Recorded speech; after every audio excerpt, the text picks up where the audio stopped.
Hello, film fans. Welcome to the Film vs. Film podcast. My name is Martin Harries, your host, and I'm joined by the film encyclopedia man, Boaz Dix. We are a couple of filmmakers on occasion, but mainly can't stop yapping about movies. On this podcast, every episode we pick a topic from a film that's coming out at the cinema or on VOD. Myself and Boaz pick our favourite film from that topic, or team up against a guest and battle it out to decide which film will become the greatest film of all time. If you enjoy this podcast, please leave us a 5-star review and subscribe. Please enjoy part 2.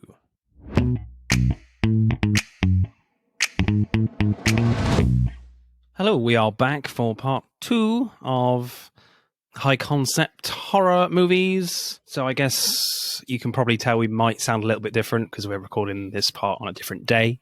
So John has clearly had time to rethink his scores for It Follows. No. 10s all round. Is that what you said? Yeah? No. Mm-mm. Yeah, 11s. Fake news. You're lying. Unless you add a negative in front of all those scores, then yes, you are correct. Absolutely not. So I'll pick then, Boaz, for high concept horror films. So I kind of had a little Google about which ones we should pick, and I came up with Freaky, Us, Boaz's favourite film, Happy Death Day, The Babadook, In Fabric, a really interesting horror about a killer dress. I've never heard about that one. Ready or Not, or Cube. I should have picked Cube. Yeah. Yeah, Cube is kind of a cool one because it's more of a high concept of the fact that of the situation they're in. That just these characters just are found in this weird cube. So that's kind of where I was thinking with that one. And a math nerd's horror movie. Yes. And then Boaz messaged me back saying, "How about Happy Death Day?" And I was like, I wasn't sure, to be honest, because I do like The Babadook, and Ready or Not is great fun as well. But I think Happy Death Day is a really good one in terms of the fact that it's probably the most high concept because of the time loop aspect of it and kind of riffing on... I know it's nothing terribly original, riffing on Groundhog Day and things like that. But I think it's a kind of a cool one to pick and have a look at because a lot of, certainly comedians say that kind of comedy and horror kind of, well... you have to do similar things to get to a laugh and to get to a scare. So they're very relatable in that sense. So, time loop stuff there's a lot of comedy you can get from that. And this film definitely works with the comedy and the horror at the same time. So what do we make of this one then, people? Love it. Did you like it? Like it a lot? I love this. I do like this one and its sequel, Happy Death Day to You. Witty. I laugh every time, especially when she's walking around the quad naked during the confident moment. And what baffles me is like this movie's PG-13 here in the States. So Really? they say fuck, I think, once. And as soon as you say fuck in a movie, it's automatically PG-13. Oh, right. Okay. Well, you can only say it once. Yeah, and if you say it twice, it's an R rating. all right. So that means like 17 and older can see it. Because we still put so much weight on that one word. I don't know why. So shit is fine. Yeah, no, shit is fine. You could say all the shits you want. Because I remember that, what was it? One of the Transformers was a 12A, the last one, I think, the last night. And I was shocked because there was one F word, which, there's an F word in every single Transformers one. But the amount of shits were just insane. Like, every character is just dropping... oh, what the shit? Oh, no shit. Right. I'm like, what the fuck? Mm-hmm. I don't know if you remember this when like South Park was allowed to say shit. They had a little counter at the bottom as to how many times they could say shit in an episode. And it was like 100 and something times that they did it. All because another TV show was like, we're going to say shit for the first time on television. And it was like at the worst moment or like, not even recognizable. It's weird that we put so much weight on these words. Anyway, welcome to Word Talk, everyone. Yes. Shit versus fuck podcast. Shit versus fuck. Boaz, so what happens in Happy Death Day? She's a tree in this film. Well, her name is Teresa, but they nicknamed her Tree. I don't understand it, but let's go with it. It grows on you. Because she's sturdy? So yeah, Tree is going to college, and it's her birthday, and she's a bit of a dick. Not very nice to anybody, really bitchy. At the end of the day, she gets murdered by a person in a baby mask, and then wakes up at the beginning of the day again, in someone else's bed in, some other dorm. Just keeps repeating that and keeps dying, and she finds out to stop the loop, she has to find out the identity of her killer and stop herself from being killed. And so she teams up with a bunch of friends who she probably wouldn't be friends with usually. And she solves it. So directing then, I've never been like a huge fan of like horror films that try to emulate like things like Scream is the obvious one, by just putting like a mask on a killer and just, dress him in black all the time. There comes a point where that sort of thing doesn't become scary anymore in films, but in this one they use that basic costume to their advantage in one scene by mixing up identities, which was kind of cool. When Tree follows Nick into his pleasure dome, as he calls it, there's a moment when... Dumb. Love it. Yeah, when you think Nick is the killer, but he's not, and just does this weird dance. But when Tree is like texting her friend in the background over her shoulder, the real killer is in the mask and is stabbing Nick to death. And then when Tree turns around, she just assumes it's Nick again under the mask. Nope. She dead again. So I like how the film plays with the killer under the mask trope. Certainly in the second death, I thought that was kind of fun. It's really interesting because, like, the first go around that we have, it's tropey slasher film, and then all of a sudden they introduce the time travel, the resetting aspect of it, and you're just like, I'm here for everything. I feel like this is one of those movies where there's no gray area. You either like it or you don't. Well, I think the first 45 minutes, I think, are really fun and really, there's some really great ideas here. I think in the second half, I feel like it does lose a little momentum, and I do feel like they are running out of ideas a tad, but I still had a good time, I would say. At which moment are you talking about? When they're kind of pushing it too much, saying it's the doctor, Gregory, like Tree is, what was it? Because there's blackouts, isn't there, in each day, and she's in hospital, isn't she? And then Gregory just like appears from the blackout. And he's like, oh, it could be him. Could be him. And then when she escapes to his office, she tries to find his car keys, and she finds a mask in his drawer in his office. Right. And the film is kind of trying to push you in thinking that it's Gregory the doctor. But I was like, it's too early in the movie for this to actually trying to like convince me that it's him. So at that point, I was like, are you running out of ideas here, people? I'm not sure about that. But certainly the first couple of like loops are a lot of fun. Especially considering how many times those extras or other characters had to do the same thing over and over again. Like I had a super meta moment watching this where I was just like, that poor frat guy that has to fall over and over again. Well, I just hope that they had like multiple cameras set up at different angles, so this way he had to fall once. Because I don't know how you could be able to fall the same way multiple times, like in the same collapsing manner. Just multiple takes of each time, Yeah, I mean, to be fair, he does get a pillow in one of them. Yes, he does. That was very nice about it. He did, and then also the couple on the lawn when the sprinklers go off, like their reaction is the same, and if you pay attention, because I did this time, when after that happens and they go to Tree Jessica Roth, there's a guy in the background still on that same square patch of grass doing fuck knows what. But all of a sudden I'm just like, you background extra that has to repeat the same thing over and over again, what are you doing? This is a great payday for me. Thank you very much. Moving on to the next horror film. in the background. I think I'd rather be the girl asking to save the rainforest or whatever, because like That's a simple thing to do. that's a yes. You're just like, I have a prop. I have 2 props. I have to say the same line the same way. Fine.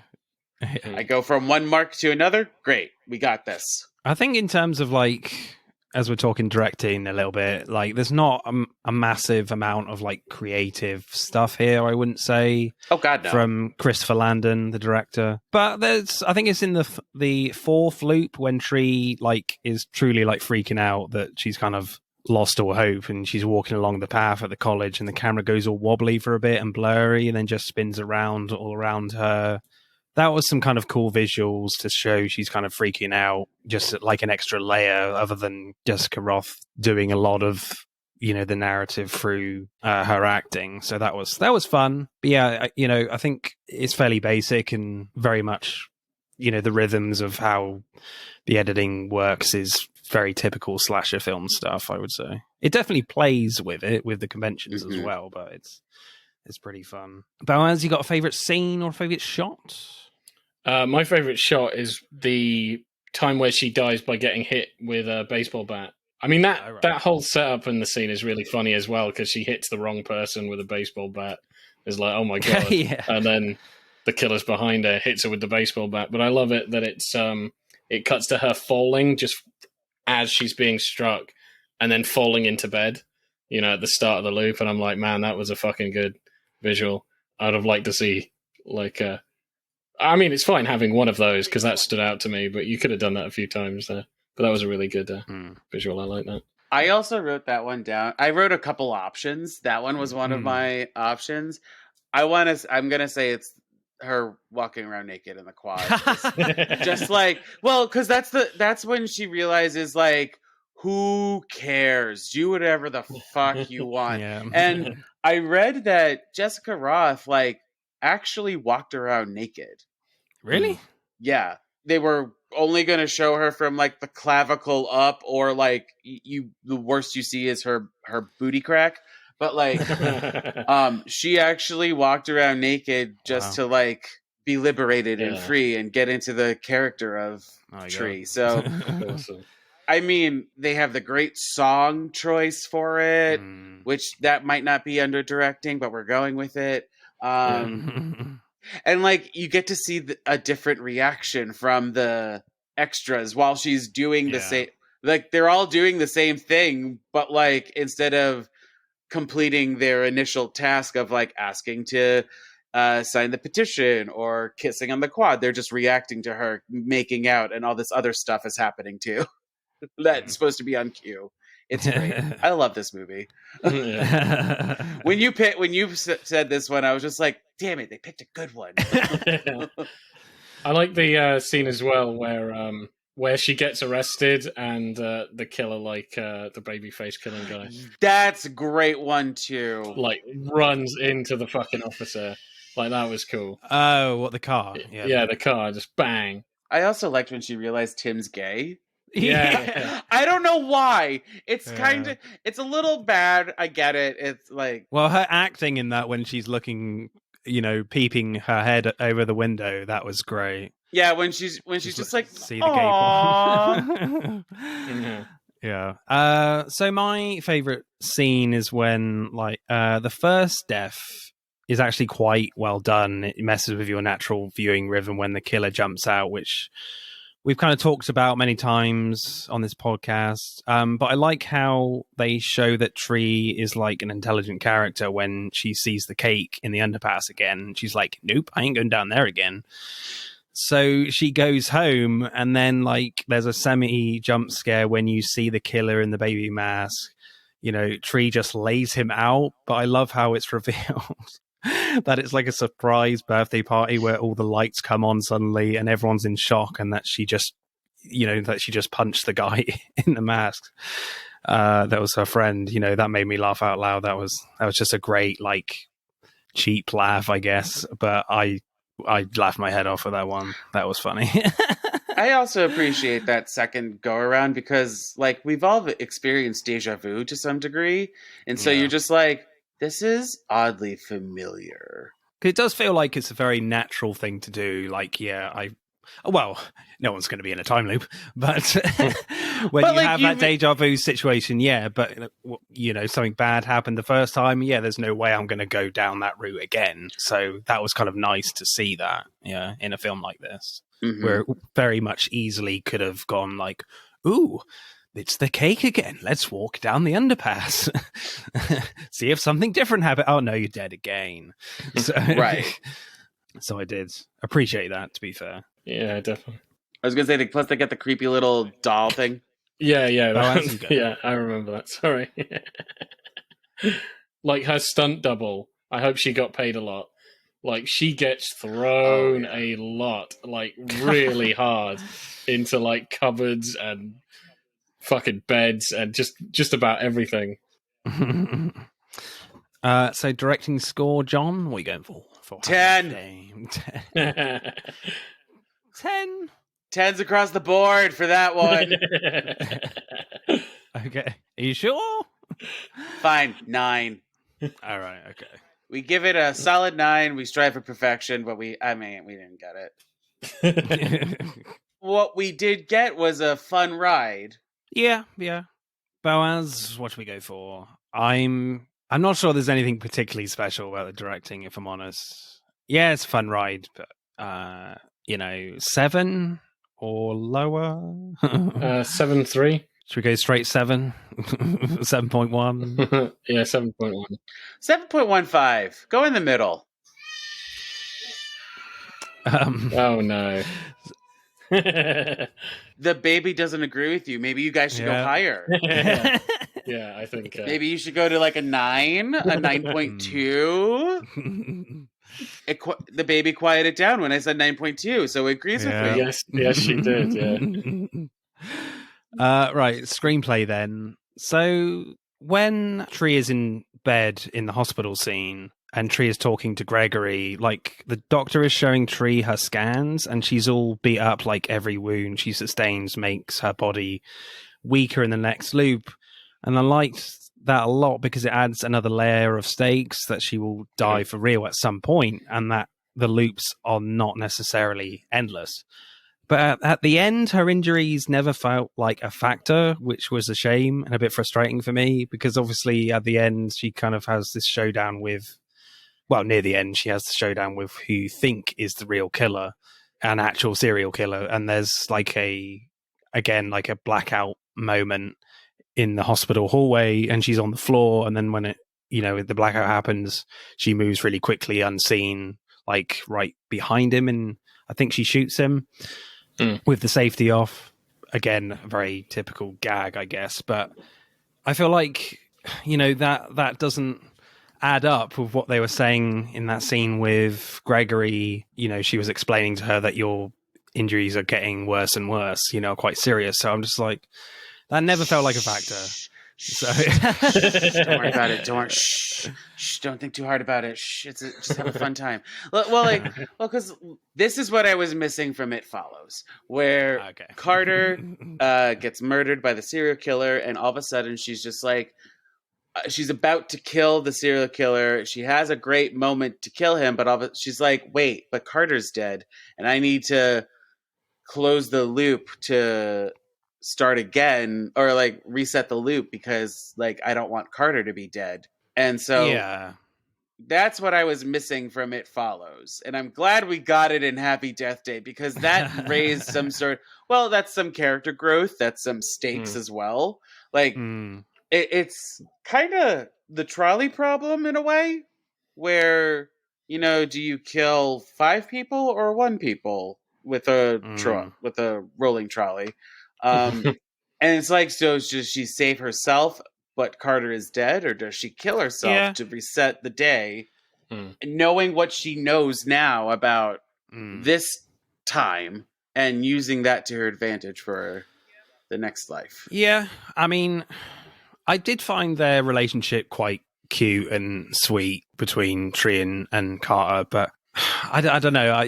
Maybe I'm looking into this too much, but I did feel like the mentality change of the fact that she's realizing that she's been a shitty person on her birthday because her mum has, died on her birthday and not speaking to her dad.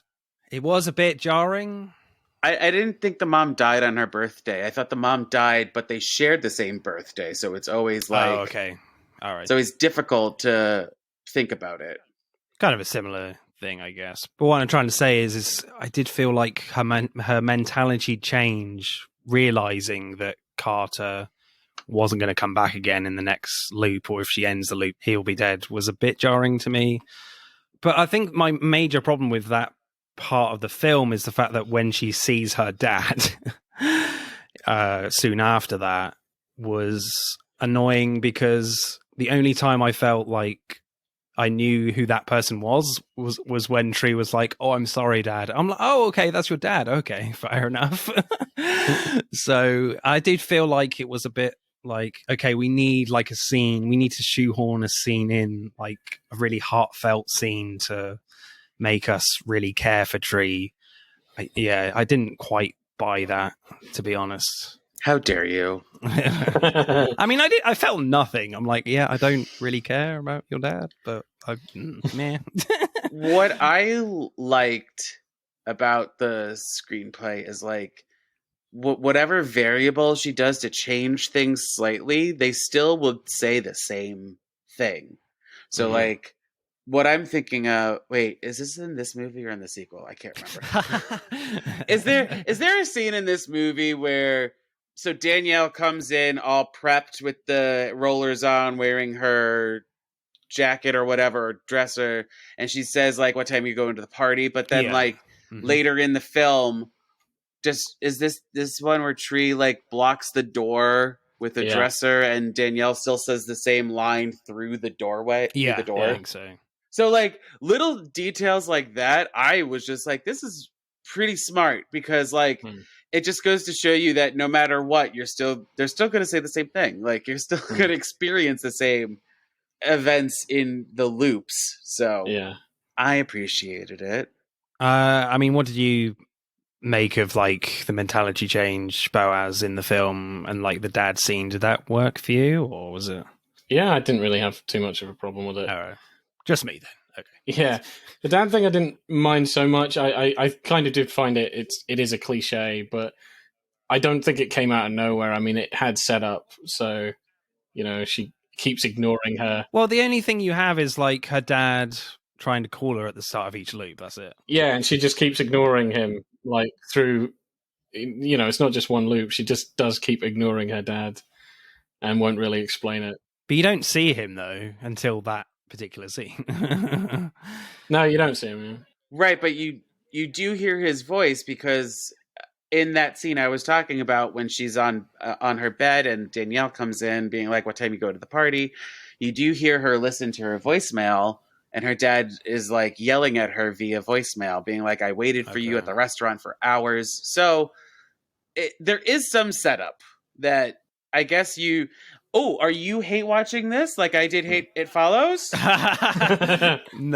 I don't think so. As I said, like the first half is brilliant. Second half, not so much for me. And even with like the final reveal, I mean, I found that the reveal of that the real killer was Laurie, her roommate, that was quite interesting, and that she was kind of using the serial killer as kind of cover. Yeah. And you kind of disregard like the poison cupcake a bit in the first few loops, because she doesn't eat it, so you're like, oh, it can't be the cupcake then. So that was quite clever. I quite like that. But again, like the motive behind Laurie killing Tree was like, because she's a bitch, that's it. I would say that was my least favorite part in the film. Is I like most of the film. I like most of the twists and turns.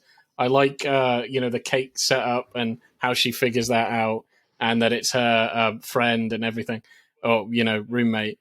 But just her reasoning is just not good. I was like, man, is that really it? It's just because boys like her and they don't like you. Are you out of your fucking mind? Like, I mean, obviously she's out of her fucking mind, but they're both having an affair with the doctor. That's why. I don't know.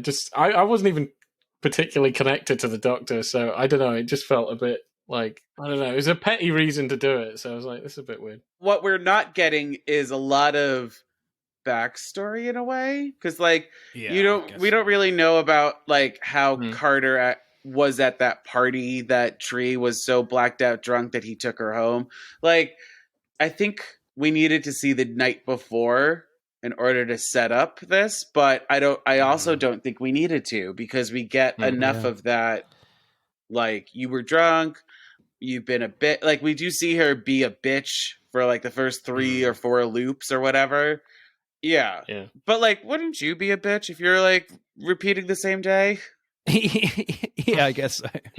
But I guess, like, yes, the motivation for Laurie is a tad weak for me, but that doesn't kind of disgrace the reveal that it's her, because that I did find that was quite clever and quite satisfying. So, yeah, I think it was a cool reveal. You know, I can give that a little bit of a pass, her motivation. But I think there's one point in this film which I always like to point out in one particular type of abuse in movies, and that is food abuse. There is a grievous case of food abuse in this film here, when Tree takes Becky's chocolate milk and pours it over Danielle's head.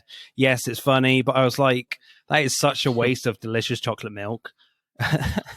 But poor Becky must be like, Tree, thanks for the support, but I was like, I was going to drink that. And Tree just like walks away from all that food that she's just bought just to make a point. You know, that's a lot of French fries just getting cold there, people. Who's going to eat that? You're focusing on the wrong things, Martin. I know, but it's important. They're not important at all. Yeah, we don't waste food here. You like chocolate milk, though, John? I do love chocolate milk. Don't get me wrong. Well, then. Yes, but like, I get it. It's a protest. It's making a stand, you know, taking a stand and everything. She did deserve it, yeah. Well, like, and like the fact that it's a liquid, like, it's again another trope, like the food fight of like teen movies and everything. Plus, you know, if they had to redo that, oh my god, that'd be awful.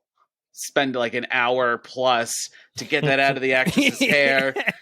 Reset everything, clean the clothes, clean everything else. Yeah, it's a one take thing. Right. Or like if they had to redo it, it would be like the next day or something, because like too much has been damaged that they are like moving on. Yeah, can't have Danielle in this. You can't use her in the next scenes for the day. I do have a point of contention about the screenplay, where it's like, I don't understand how Laurie fits into this sorority to begin with. I don't have a huge understanding of sororities anyway, so explain, John, if you know more. So is it more of an American thing? The fraternity system is the fraternity sorority system is, I guess, more of an American thing. But like, personality wise, she doesn't fit in to... I don't think she fits into the sorority from what we've seen of them being very vapid, them being like, we don't eat because we want to be rail thin and everything. Like, Laurie doesn't seem like that at all from what little information we're given of her. So I was just like, why are you with... Okay, on a broader stroke, why is she with these group of people? Like, not necessarily in the sorority, but like, why is she friends with these people? I don't understand that. They mainly set it up as a joke, because at the end with the news crew, the head of the sorority is like, you know, I knew she never fit in with us. Like, who would poison a cupcake? We don't eat cupcakes, you know. It's got sugar in it. Yeah. So I don't really understand why she's involved. But like, also, there are moments where I'm just like, is it always Laurie that's killing her, or is the John Toombs sometimes doing it? So it would be cool if you could actually, if it is, you know, it's an alternating one, and maybe you can like pick apart the clues who's doing it each time. Well, one thing I did find odd, I mean, like the baby mask is part of their, I don't know, their sports team logo. It's the school mascot. That's an odd one. Go giant babies? I don't know. I mean, what do you cheer for that? I was reading on IMDb trivia that like this movie, I believe, was sued because that image is another school's mascot. Oh, really? That's crazy. But like, creepy baby mask is a creepy baby mask. Like, I mean, that makes it even creepier, the fact that it is a real mascot, to be fair, in some schools. Don't at me if I'm wrong, but I believe that's what I saw in the IMDb trivia. So grain of salt, everyone. So funny lines, people. What we got? Now go out there and get yourself a fine piece of man ass. That was funny. Yeah, I think that was my number one. Honorable mentions: Eat It, Bitch, and Catch Me Now, Bitch. Well, you remember each time, like, she goes out, her friend is like, "Did you? How was it? Did you get that sweet vagina or something like that?" I can't remember what the fuck he's always trying to say. Oh, that sweet vagina. Yeah, have you got that? Yeah, did you get that sweet vagina? And she hears that so many times, and I love the time where she just like turns him around and then starts smacking his ass. It's like bad boy. That was a funny one. There's a funny one where Tree is talking about possible suspects and says, and maybe the Uber driver that I spit on last week, I think his name was, what?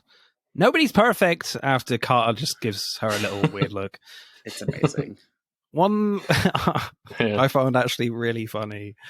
It's only like one word from Jessica the Roth, but after she gets blown up by the car and Carter says his classic line at the start of every loop, "Oh, hey, you're up." And she just says, "Silence." I thought that was just some great attitude there from Jessica. That was brilliant.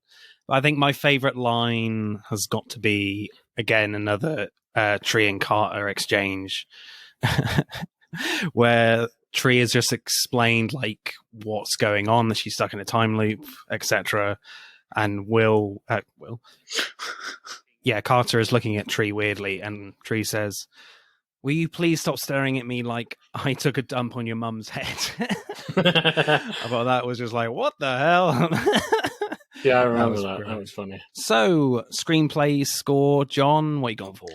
8.7. 8.7. I like it. Yeah, there's still room for, like, there's still little things here and there.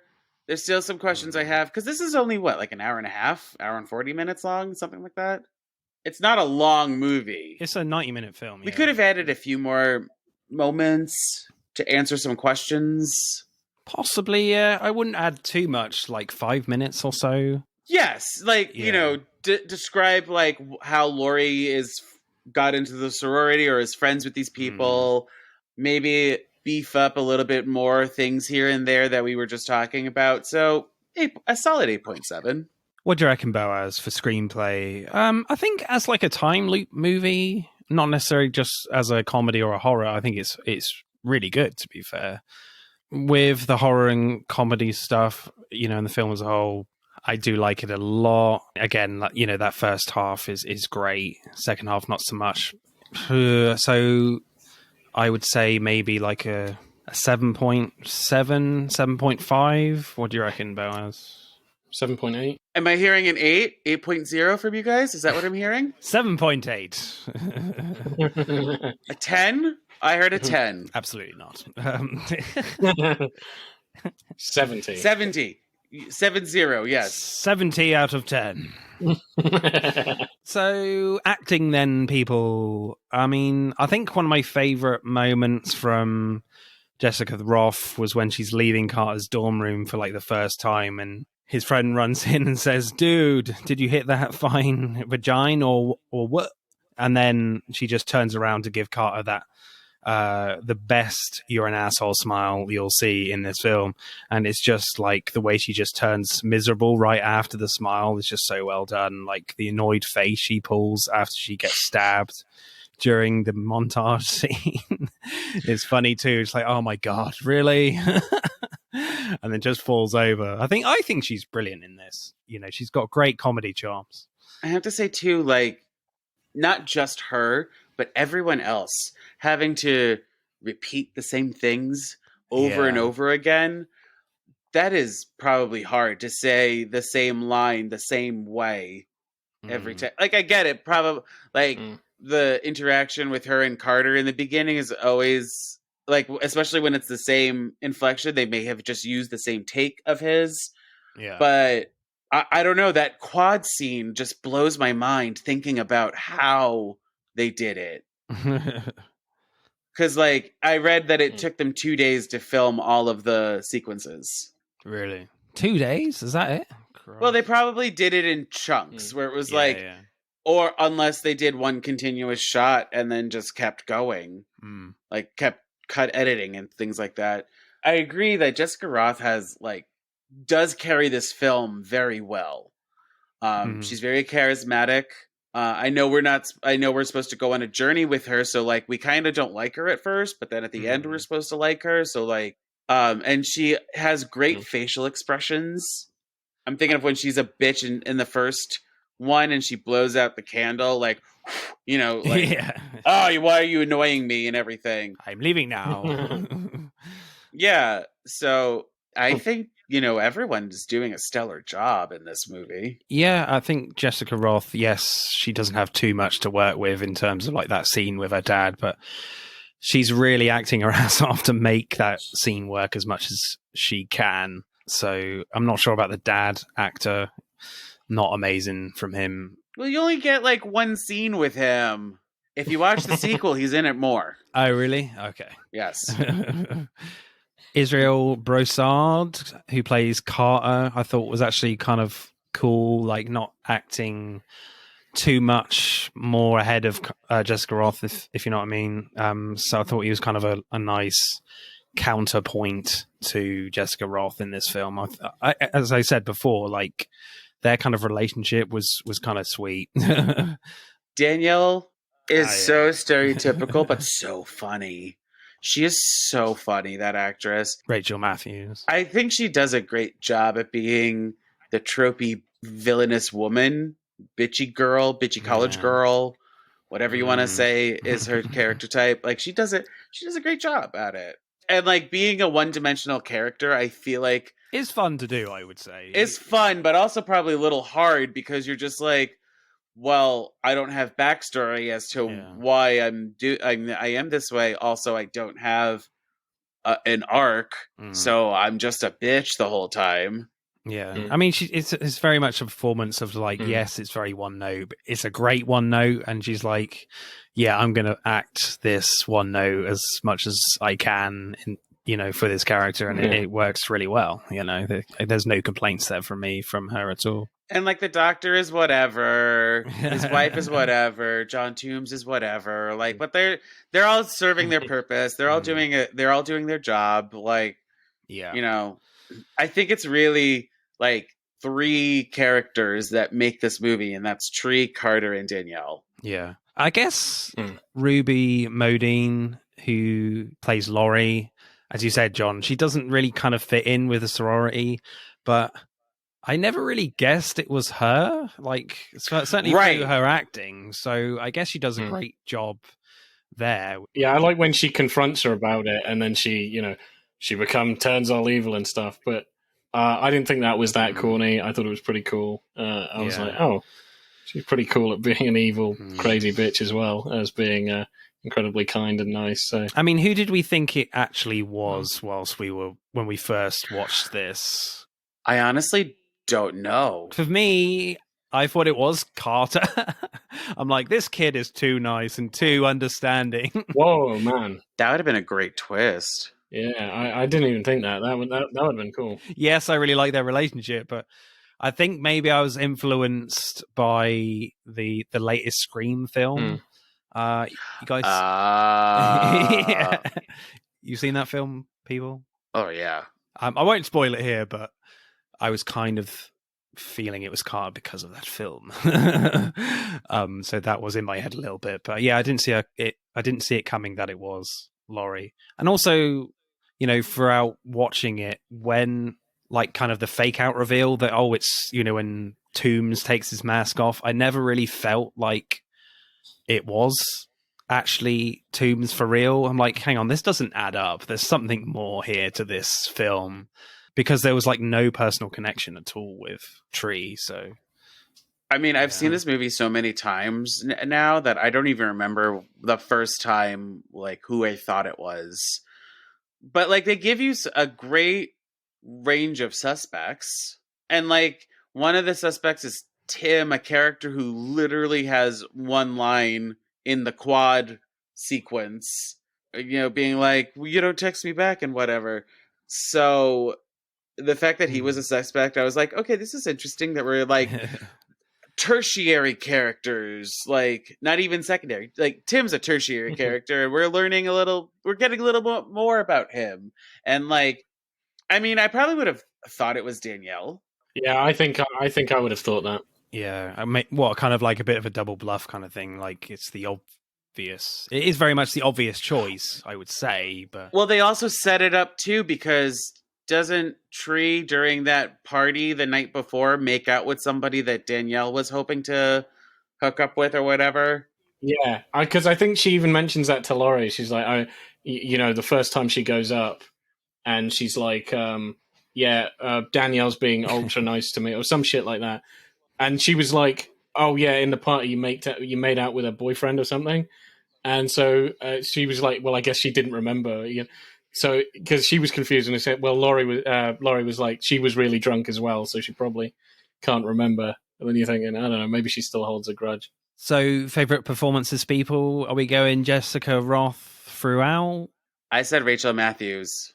I have a good reasoning. Not only is she a great one-dimensional character and everything, but when she goes into Tree's room to be like, what time you go into the party, they put her in those obnoxious curlers. That is, it's a visual joke and everything. Yeah. But I feel like Rachel Matthews was like, I'm a hot bitch. I don't care.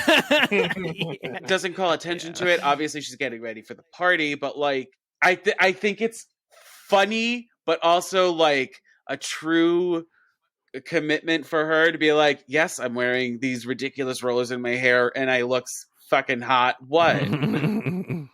Yeah, she's got brilliant attitude in this. She gets some comedy moments too. The interview at the end too. Oh yeah, that was funny. Yeah. That was brilliant. So who's your pick, Boaz? Sorry? Tree, Jessica Roth. Yeah. So there's 2 Jessicas and 1 Rachel Matthews. Mm-hmm. So acting score, John, what are you going for? I gotta give it a solid 10. I'm sorry, you can't change my mind on this. All right, fair enough. Just for those quad actors. like those quad actors is a majority of why it's a 10. Yeah, Jessica Roth carrying this film very well. Danielle and Carter doing great lifting as well. Laurie being a great, unseen suspect. Like, she wasn't even on the list. Yeah. If you remember correctly, like the list that Tree makes of potential suspects, like Laurie wasn't even an option. Yeah, what should we go with then, Boaz? I think you got a point there, though, John, with the actors in the college as she's walking down the path. Yeah, to do that over and over with different variations, that's testing. That's trying with. That's a lot. Yes. Plus, you're doing variations on each scene and multiple takes of each variation. So that's going to be tough to do that, especially if it was only filmed in like 2 days. So that's a lot. That may have been, I may have misread that. But if that is true, that's impressive in my book. And also, I would say like comedy acting in general is very underrated. It's not easy. It's tricky to be funny. This isn't like a comedy horror movie, like let's say Scary Movie, where it's more comedy than horror. I feel like semi-equal parts comedy and horror. Yeah. So to ride that fine line, I feel like they do a good job. Yeah, so I would say Jessica Roth is fantastic in this film. She's amazing. She really carries the film. Hilarious, and very much does all of the heavy lifting in terms of the emotional stuff. A lot of the other actors are fine. I would just say fine with those guys. So maybe like an 8.3, Boaz? 8.5? What do you think? 8.5. 8.5, yeah. What was that, 85? 85 out of 10? 85 out of 10, Boaz, yeah. 850? 850. 8,500. Right, let's add up the scores then for Happy Death Day. Did I say that already? Right, let's add up the scores for Happy Death Day. What the fuck? Oh my god, it's happened to me. I'm stuck in this fucking thing. And that is kind of a joke for the Happy Death Day to You, if you ever see it. I will recommend you guys watching the second one. Like it does get weird, but like it explains things in this movie as well as Nice. like expands on it. So Would you say it's better than the first one? Or? ooh, no, but it's a good second chapter. And I hope they make a third one, but I doubt they will. They ended on kind of a cliffhanger. Yeah, I do like Christopher Landon because he's done something else that's really interesting. Oh yeah, Freaky. He's done Freaky, a movie which is basically Halloween, but if it was Freaky Friday. I did that on one of my podcasts where we did a body swap episode where we compared that to The Hot Chick. I was just like, why is Rob Schneider waking up in this girl's room? Like, wouldn't it be like Freaky made sense because it was like the body was living the life that it normally did, but the minds were different. Whereas The Hot Chick, it was like the bodies were different. The bodies were living the different lives, but the mind was the same. So I was just like, this doesn't make sense. But I love it. So Happy Death Day gets 51.1. I told you it was going to win. And somehow beats It Follows with just 32.8, which is an absolute travesty. You're welcome, everyone. Yep. It's all me. John. I did it. I did all of this. My God. What? I mean, you can't have a love fest for every episode, right? No, God, no, yeah. You gotta rock the boat sometime. Good film, that, Rock the Boat. So next episode, as Black Adam, Dwayne Johnson's superhero film, is finally hitting cinemas with Black Adam. So we'll be having a look at DC comic book films, and we'll be having guests, hopefully from the Nerd Dose podcast. So yeah, that should be an exciting one to look out for. John, you have been amazing on our podcast. You're very welcome to come back again. We love you.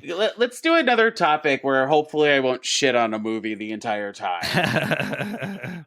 Yeah, I mean, yeah, it would be nice if you pick one that you love.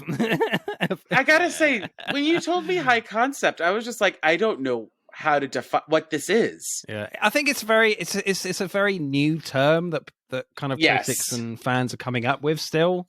So it's an interesting subject to figure out for people to figure out. Well, is this credible going forward? Because there's a lot of different types of horror, isn't there? We've talked about other high concept horror movies from before 2000 that wasn't the term that they used. They just called it a horror movie. Yeah. Exactly. So I feel like It Follows may have been one of the first ones that they actually called a high concept horror movie. Yeah. I could be wrong. When I thought of the subject because of Smile coming out, I was like, It Follows was the first film I thought of as well. Right. So. I mean, and also Smile is probably not going to be the greatest movie in the world. Yikes. No. Did you see that thing I sent you guys on Instagram about how at baseball games for promotion for Smile, they sent actors behind like the catcher's mound or whatever, or like one of the team dugouts, and they had people do the smile. That is funny. That was their guerrilla style of like promoting. It was amazing. Yeah. John, this is your opportunity to promote your podcast and where can we find you as well? So I have two podcasts actually. The first one is called Movie Deja Vu, where my co-host Shady and I compare similar movies, kind of along this line, but we are just comparing the movies together. Where we do it in with like a verbal Venn diagram, and you can listen to that anywhere you're listening to this. And you can find us on Instagram and Facebook at Movie Deja Vu Pod, and we're on Twitter at Movie Deja Vu No Pod, because I don't remember why we did that. And then my other podcast that both of you have been on is called Life's But a Song. We did an episode talking about Rocket Man, and we have future plans that I do not want to spoil right now. And that the socials for across the board are at But a Song Pod, and you can again listen to that anywhere you're listening to this. we'll certainly take our shot next time. In the room where it happens, yes. Yeah, certainly. Right, it's goodbye from John. Goodbye, John. Goodbye! Bye-bye. And it's goodbye from Boaz, who you can stop following me all over the place now, dude. You can stop now. Bye-bye. No, never. See you soon. Bye. Wait, do I leave? Is that what's happening? What are we doing? That's it for part 2. Thank you for listening. We hope you enjoyed it. Check out part 1 if you haven't done so already. But don't stop there. Get involved and tell us what your favourite films are relating to the episodes. Send us a DM or comment on Instagram and TikTok at Film vs. Film Podcast, for Twitter at FVF_podcast. If you do, we'll give you a shout out on the next episode. If you're feeling really generous, you can buy us a one-off coffee at our Buy Me a Coffee account. Remember, please leave us a 5-star review and subscribe. Pod signing off.